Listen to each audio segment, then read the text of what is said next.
Hey everybody, it's Tuesday, and you know what that means. It's another installment of Krames on Games. And this week, we're going to be taking a look at Assetto Corsa by Kunos Simulazioni. Assetto Corsa is a next-generation driving simulator for Windows PC, which reproduces real-world circuits with laser scan technology, as well as road and racing cars. The final version of the game will include a single-player career, special events, and will allow the player to create and customize offline competitions and multiplayer races to challenge other players. And yes, you did hear that right, the final version of the game. So that does mean it is on Steam in early access at the moment. So if you're a little iffy on these early access games, I don't blame you one bit, but I'm getting two things out of the way right off the bat. Early access for this particular game so far has had a lot of communication from Kunos, and the updates have been absolutely fantastic. It's been improving constantly ever since I've got it about 5 months ago, I think. The second thing I want to get out of the way is my use of the word game. Assetto Corsa is set out to be a simulator. However, whenever I find something really fun, I use the word game. I know some people are really picky in the sim community about that, so that's my reasoning. I'm going to be using the word game. Don't get too angry about it. Now that that's out of the way, let's see what Assetto Corsa has to offer. I will be going over all the modes except for one, career mode, because it doesn't exist yet. That's not coming out until the final release. The ones that are available are practice, challenge, and multiplayer. Practice mode is, well, where you go to practice. It's where you go to try out that new track you really want to race on, but you're not quite comfortable with other cars yet, and also the same with cars too.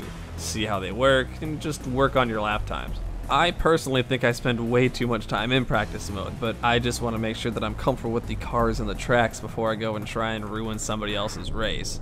It's a mindset that I like to try and keep, and I really encourage other people to do the same. Also in practice mode, you can race around with some of the AI on the various difficulties.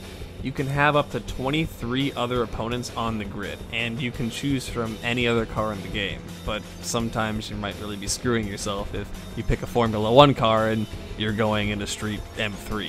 It's pretty good fun, and sometimes the AI can be a bit dickish and run you off the track. Or maybe you just make really dumb moves like I do. Practice mode can be really fun and also really therapeutic if you just kind of want to drive around and do some hot lapping. Next we have the challenges section, where there are a bunch of tasks you can complete to hone your craft even more. They range from preset AI races to drifting challenges to lap times. The lap time and drifting challenges have a tiered completion like bronze, silver, and gold, and the AI races have difficulties from easy all the way up to alien. They're great fun, and they're a really awesome way for you to push yourself just a little bit more to get a couple extra seconds out of each lap. And finally, there's the multiplayer tab. This is definitely one of the better server browsers that I've seen in an online game. It shows the current latency and exactly how many people are on, but it also shows the tracks required and the car options. Say the server is running a custom track that you don't have. It'll show it in red, but it'll show the actual file. You do have to actually go and find it, but most of the stuff is only in 1 or 2 places. It's really easy to navigate, has all the information you need, and it looks pretty good too. The cars you have to choose from right off the bat is of pretty decent size. It ranges anywhere from the economy car to a Formula 1 style car, and most of them in between. There's a pretty decent chunk of Mercedes cars, Ferrari, and McLaren as well. But if you don't see a car that you really want to drive in there, and for me that was a Corvette, I just looked around and I found one. It's very possible that some of the really cool cars, or even some of the normal economy style cars that you just want to drive around the track, are probably in development, and if not, you can suggest it in the forums too. And the same thing goes for tracks. There's plenty of the road course tracks, there's 1 or 2 really good drift tracks, and a bunch of modded tracks too. A lot of the really good and famous road courses are already in there, but if there's 1 or 2 or 5 or 6 that you want to race on that aren't in there, they aren't that hard to find outside. And as of late, there's a couple interesting ones that have been out there, namely Rainbow Road. It's definitely interesting, but it's a blast, trust me.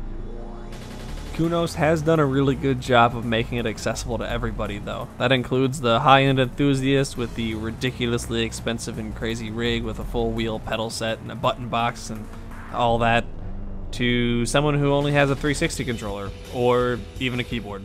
My usual session gear is a G27 with just the wheel and the pedal set, but I did give the controller a shot, and it wasn't that bad. It was a little weird to get used to, but it didn't take me long to actually get used to it. I didn't get a chance to mess around with the keyboard though, because that just doesn't feel right to me at all.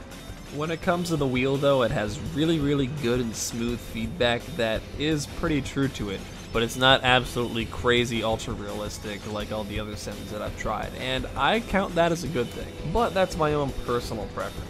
I will mirror a lot of people though, that at least that I've seen on different forums, that this is the somewhat easier and more forgiving sim compared to things like iRacing, R-Factor, and some of the other ones that are out there. But like I said, it's all about accessibility, and I find it really fun anyway. I am not a hardcore sim racer, but I really do enjoy racing games, and these simulators have kind of opened my eyes to the world of racing games that are on the horizon. And the somewhat small sim racing community is growing every single day. People are hearing about this and are seeing games, and Assetto Corsa has helped do this. It's let people know that this is actually a thing, and there is a community behind this. It's opened my eyes and realized how much I actually do enjoy just hot lapping or racing against the AI and messing around the track. And even though it's still in early access, it's still super fun and really smooth and stable. I've only had a couple crashes and maybe 1 or 2 malfunctions with the multiplayer browser, but that's really it. And add on top of that there's a pretty good modding community that's been developing over the past couple of months that have been churning out some real quality content. All of that makes it a really solid and fun racing game, or racing simulator, however you want to view it. And in my eyes, it is definitely worth the inevitable full price of $60. But while it's in early access, it is $40, and that is a steal for the amount of content that you get, not including all the mods and the fun times. And who knows, maybe you realize that there's a racer inside of you. Thank you guys for checking out this week's look at Assetto Corsa. And if you guys liked what you saw, check out my past videos and hit that subscribe and like button. And if you want to see what I'm up to, or you just want to say hi, either leave a comment down below or follow me on Twitter. I tweet all the time and I love interacting with you guys. So until next week, I'll see you guys later.